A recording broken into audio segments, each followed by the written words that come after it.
During the 14th century, the face of war in Europe changed forever.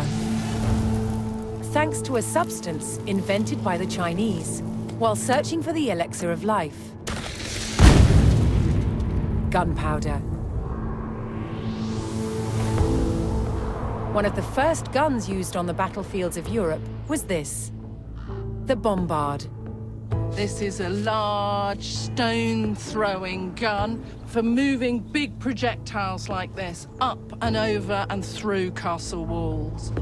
Before the invention of the cannon, castle wall-busting projectiles had been thrown by trebuchets. This is what took over from the trebuchet. Far easier to move from castle to castle. Its design was simplicity itself, drawing on the skills of the barrel maker. This has metal staves, lengthways, and then lots of hoops holding those staves under compression. So this is why we now call this the gun barrel as well.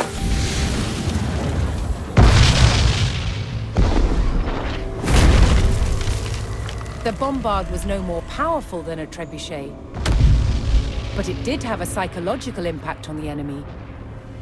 If we take it back several hundred years, and the loudest thing is a cockerel crowing or a brawl in the pub on a Saturday night, these things are horrendously frightening.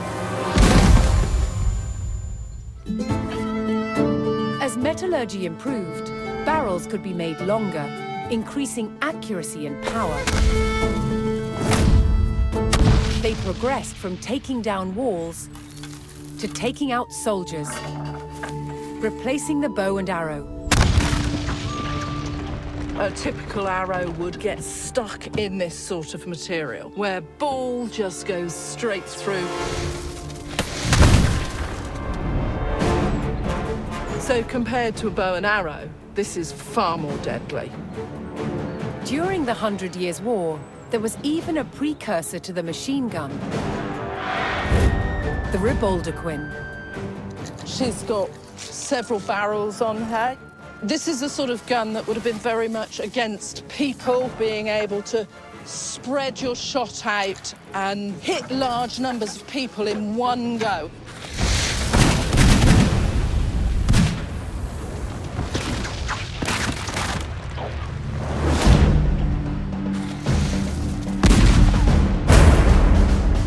Gunpowder revolutionized warfare throughout the 100 Years' War, changing the way battles were fought forever.